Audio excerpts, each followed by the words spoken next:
It's 1505. By this time, Portuguese naval activity had managed to put a significant dent not only on the treasuries of Calicut, but also on those of Mameluke Egypt and Venice itself. Their trade in pepper was increasingly disrupted, and treasuries were going empty. Driven by self-interest, an international anti-Portuguese axis of Indian princes, Egypt, the Ottomans, and the Venetians starts to form. To this end, Egypt, with Ottoman and Venetian help, begins to build a fleet of modern warships on the Red Sea port at Suez. The urgency of this news is not lost to the Portuguese, who realize it's now or never. They either build a proper empire in India, or lose everything they had worked for. A huge fleet of 29 ships and 3,000 men is assembled under the command of Francisco de Almeida. His mission is to fortify the east coast of Africa and India, and Almeida is to stay there on a permanent basis as Viceroy of India. Reaching Africa, Almeida sets to work building forts at Sofala and Kilwa, extracting tribute from Zanzibar and destroying the hostile Sultan of Mombasa. Reaching India, he builds forts at Anjadiva and Cananore, and strengthens that at Cochin. With this done, the main fleet loads up with spices and leaves for Portugal. However, Almeida is still left with 10 ships. He opens a shipyard as well as a Catholic church, the first one in India. He signs a treaty of friendship with the Vijayanagara Empire, an inland kingdom that rules the southern portion of the subcontinent. He appoints his son Lorenzo as commander of the fleet.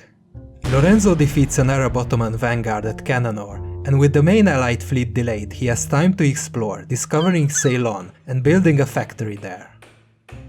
In 1508, the main Egyptian fleet arrives in India, basing itself at Diu, a port city allied with the Gujarati Sultanate.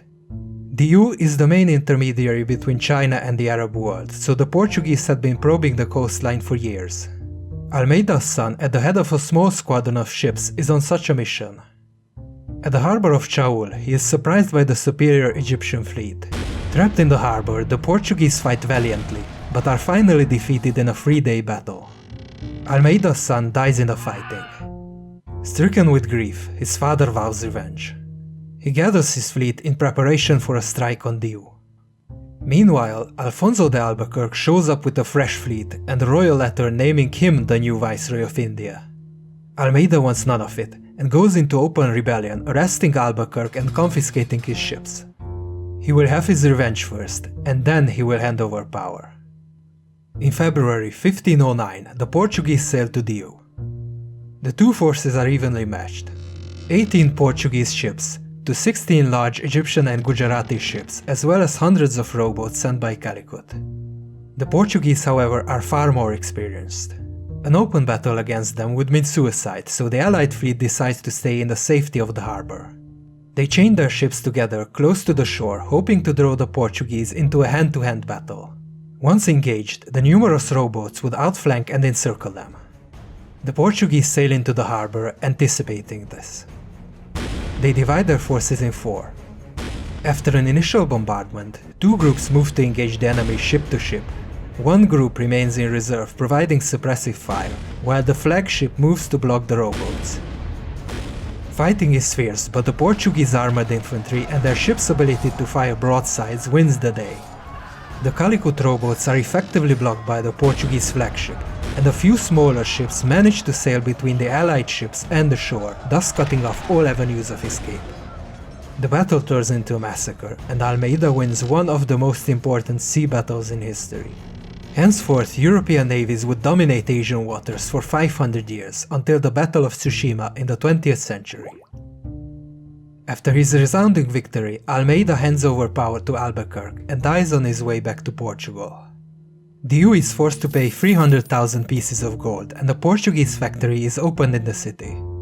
Left without allies, Calicut is also bound to sue for peace. Mameluke Egypt would also soon collapse and become part of the Ottoman Empire. With his position in India secure, Albuquerque can turn his focus to the real meat of the problem, building a proper empire. He knows that Portuguese India will need a capital, so in 1510 he takes over the port city of Goa. Here he opens the first Portuguese mint and a school for the children of the settlers. He also lowers taxes to gain favor with the local population. After Goa, he turns his attention to the east. The city of Malacca in modern-day Malaysia is the main naval choke point between India and the Far East. Controlling it will bring untold riches to Portugal. In 1511, he sails there with a large fleet.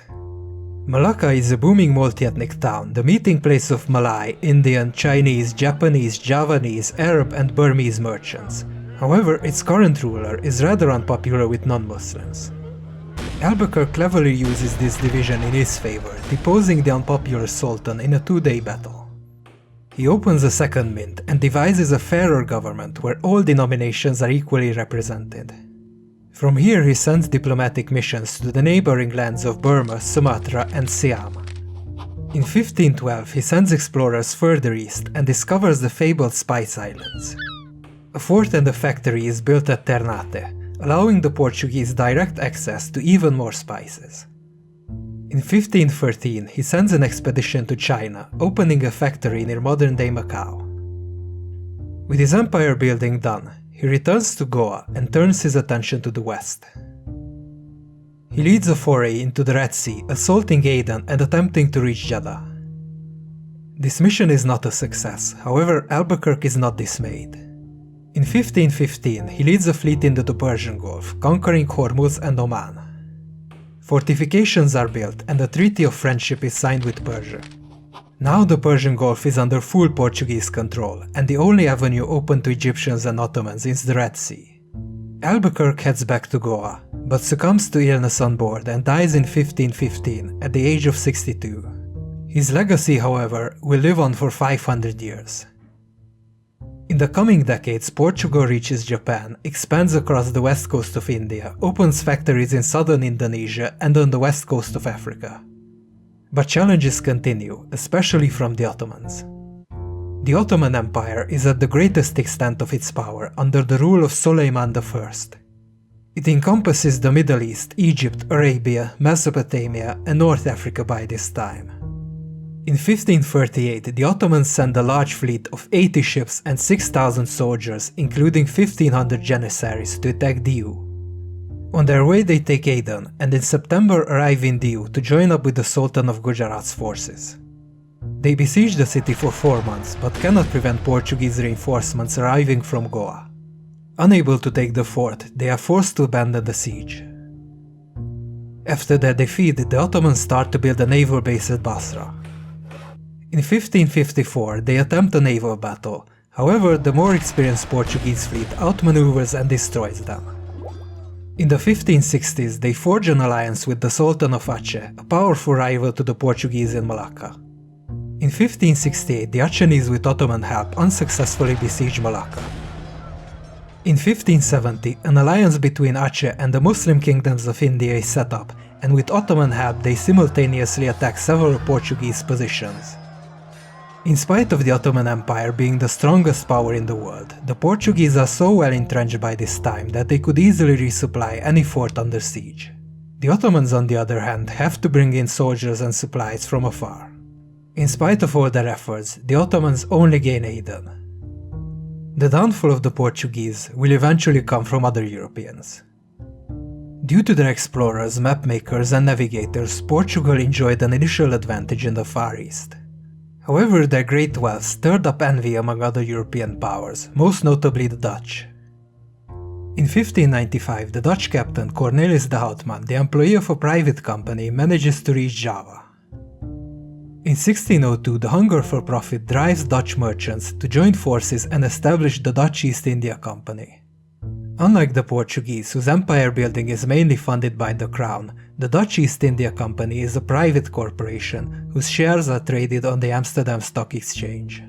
This means the company can access far more capital than the tiny kingdom of Portugal. The Dutch also have another major advantage.